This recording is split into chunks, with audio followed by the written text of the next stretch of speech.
Assalamualaikum warahmatullahi wabarakatuh. Perkenalkan, nama saya Muhammad Raditya Pradana dengan NIM 251080200096 dari kelas C. Pada video kali ini saya akan menjelaskan materi mengenai konsep diferensial majemuk. Sebelum masuk ke pembahasan utama, kita perlu memahami terlebih dahulu apa yang dimaksud dengan fungsi majemuk. Pada materi sebelumnya, kita telah mempelajari fungsi sederhana, yaitu fungsi yang hanya dipengaruhi oleh satu variabel bebas. Namun dalam kenyataannya, terutama dalam bidang ekonomi, suatu variabel biasa dipengaruhi oleh lebih dari satu faktor.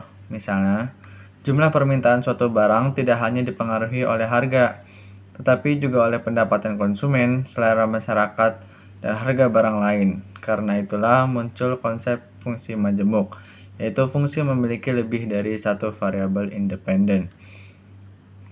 Setelah memahami pengertian fungsi majemuk, pembahasan berikutnya adalah mengenai diferensial parsial.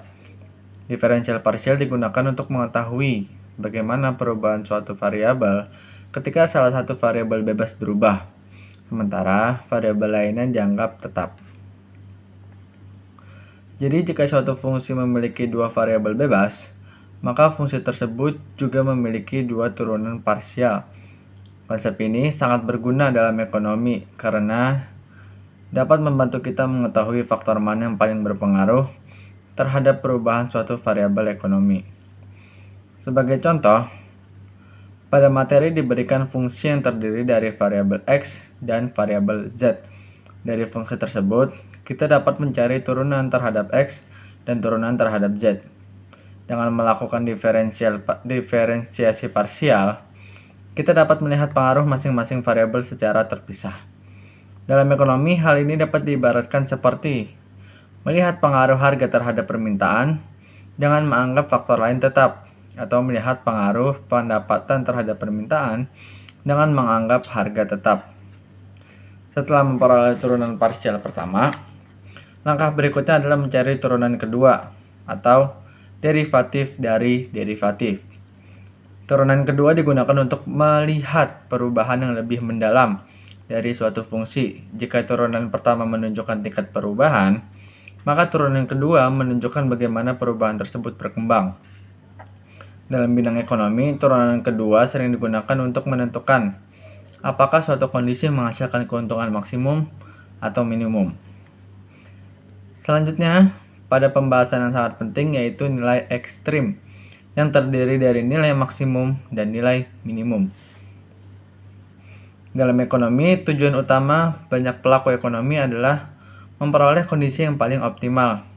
Konsumen ingin mendapatkan kepuasan maksimum, sedangkan perusahaan ingin memperoleh laba maksimum atau biaya minimum. Oleh karena itu, pencarian nilai ekstrim menjadi salah satu penerapan utama diferensial fungsi majemuk. Pada contoh yang diberikan dalam materi, dilakukan diferensiasi terhadap suatu fungsi hingga diperoleh titik ekstrimnya, sehingga diuji menggunakan turunan kedua.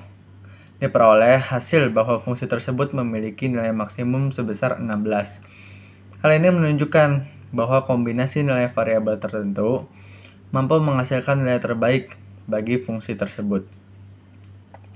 Namun, dalam kehidupan nyata seringkali kita tidak bisa memperoleh hasil yang optimal secara bebas karena adanya keterbatasan atau kendala tertentu. Oleh sebab itu, pembahasan selanjutnya adalah optimisasi bersyarat.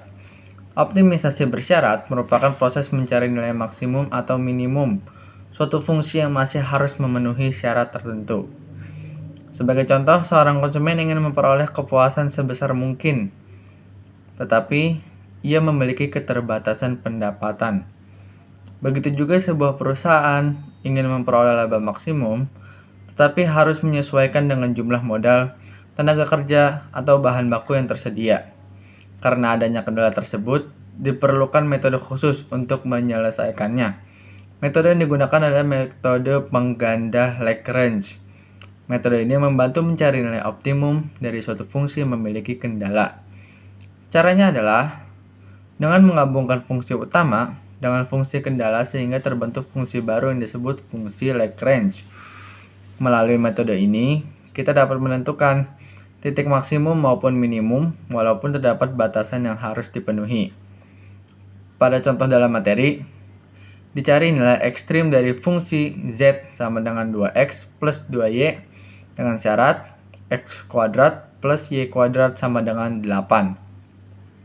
Setelah dilakukan perhitungan menggunakan metode Lagrange, diperoleh nilai maksimum dan minimum dari fungsi tersebut. Contoh ini menunjukkan bahwa metode Lagrange sangat efektif untuk menyelesaikan optimasi yang melibatkan kendala. Setelah memahami konsep-konsep tersebut, kita dapat melihat bahwa diferensial fungsi majemuk memiliki banyak penerapan dalam kehidupan sehari-hari, khususnya dalam bidang ekonomi.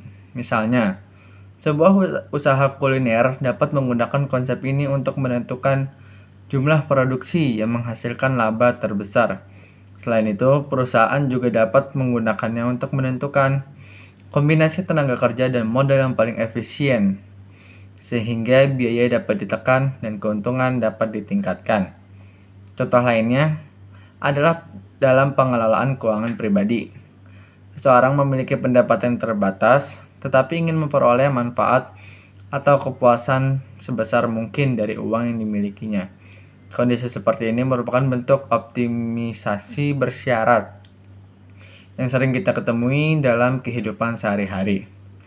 Dari seluruh pembahasan tersebut, dapat disimpulkan bahwa diferensial fungsi majemuk merupakan alat analisis matematika yang digunakan untuk mempelajari fungsi yang dipengaruhi oleh lebih dari satu variabel.